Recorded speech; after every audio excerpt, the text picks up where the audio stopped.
Hi, I'm Walla Walla Public School Superintendent Mick Miller. Welcome to The Pulse.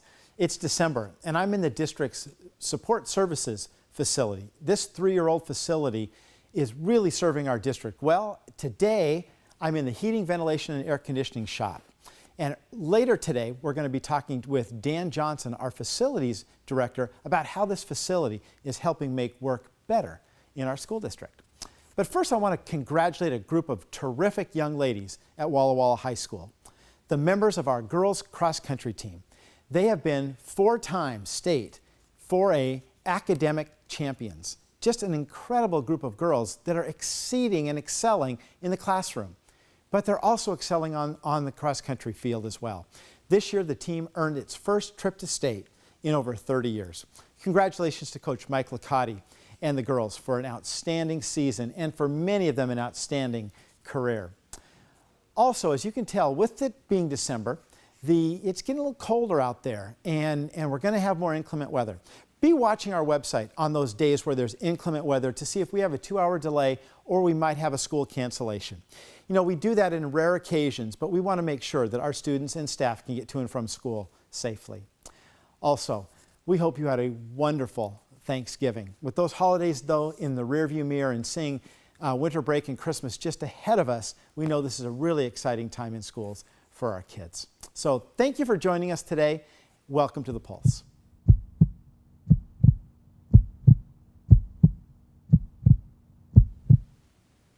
I'm with the Director of Facilities and Maintenance in the school district, Dan Johnson. And Dan, how did you get into this spot, into this position? I kind of started as a custodian for the district and kind of worked my way up. For about a couple years as a custodian, worked in the warehouse, and just kind of assistant director of plant facilities, went back to school, got my degree, and job opened up, and everybody just kind of moved me right in. And the rest is history. Yeah. No, but also, you've also served as mayor of Walla Walla. Yeah, I was on the city council for 6 years, mayor pro tem, and then mayor for 2 years. So pretty cool. That's pretty cool stuff. Dan, we're here in the support services building. It's been open now for about 3 years. And tell me how this facility has helped your staff do their job better. Well, you know, we worked out of that old support service building across from the Y on Park Street. You know, it's about 50 years old, very dilapidated, leaky roofs, you know, just an atmosphere of tight quarters, just not very productive. But, you know, since we've been out here, the guys have been very happy. They've got room to spread out. We've got equipment, you know. So they feel good about themselves and good about the job they do, you know, when they're out at the schools. Well, just today I was talking to an HVAC technician at Bernie, and they were talking about here rebuilding, you know, a motor, that they have room here to be able to get that kind of stuff done, which sounds like before that just wasn't the case. Didn't have it. Didn't have it. How many employees work in our maintenance department? We've got 18 maintenance, that's including our secretary and also in the warehouse. Okay, and then how many custodians in the district? There's 31. Great. So combined, over 50 people are working to keep our buildings up and running and maintaining them. Correct. Talk about your emphasis on preventative maintenance. What we try to do is make sure that if we have a problem, especially if it's a safety problem, that we're on top of that right away and get that corrected. You know, our goal is to save money, and so when we prevent equipment from wearing out, we're going to save that money, and that's going to help us to buy new equipment when we need it. Right. Where do you see are the biggest things that that our patrons might not be aware of that your folks have to work on? Well, there's some infrastructures with our HVAC systems that you know, we've got to provide a certain amount of air, you know, in those systems. People don't see that, and the equipment and the controls that go along with that to keep the environment of the building at a level that's pleasing to the students and the staff. You know, it's hard, and there's a lot of maintenance that goes into that. Sure. What's the maybe the strangest project you've had to do, or your guys have had to do?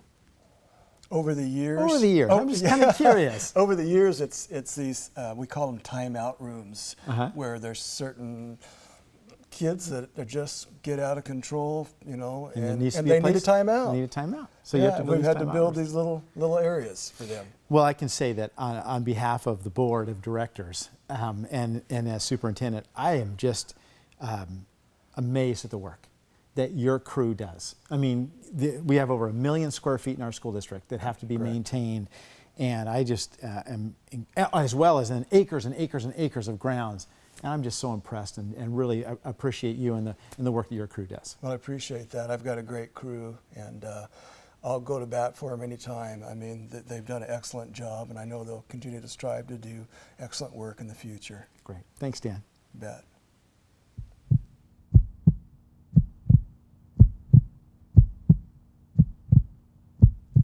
And thank you to Dan and the members of the custodial staff and maintenance staff in the Walla Walla Public Schools. You know, they really are among the unsung heroes in our district that really keep us going. You know, our district commits over 6% of our budget, that's $3.6 million a year, in upkeep and maintenance. It's a big commitment. And we've got a maintenance plan that meets and exceeds all state standards. It's a great plan, and our folks do a terrific job. Please go to our website, www.ps.org, and look at the 2014-15, 2015-16 school calendars. Boy, it seems like those are way far out, but it's not that far away. So please look at those calendars. The Board of Directors adopted them at the November 19th meeting following a Citizens Calendar Committee that had met in October and in November. So please check out those calendars. Also, this past school year, our Citizens Facilities Committee has met 3 times. The Board of Directors has met twice in work session to talk about facilities in our school district. We know we have facility needs at Walla Walla High School as well as Lincoln High School and other places in the district. And we ran a bond last February, but the board has yet to come around or come together on a plan that we want to put forward to the voters on how we're going to address those needs. Now that plan's coming. Stay tuned. It could be sooner rather than later, but we know we've got more work to do because we've got to find a plan that's going to meet the needs of our taxpayers as well as the needs of the school district. It's a tough thing to find, but we're going to come up with that plan. And also on behalf of our Board of Directors as well as all of our staff, we'd like to wish you a very, very happy holidays, a Merry Christmas, and hope you have a wonderful 2014. Thank you very much.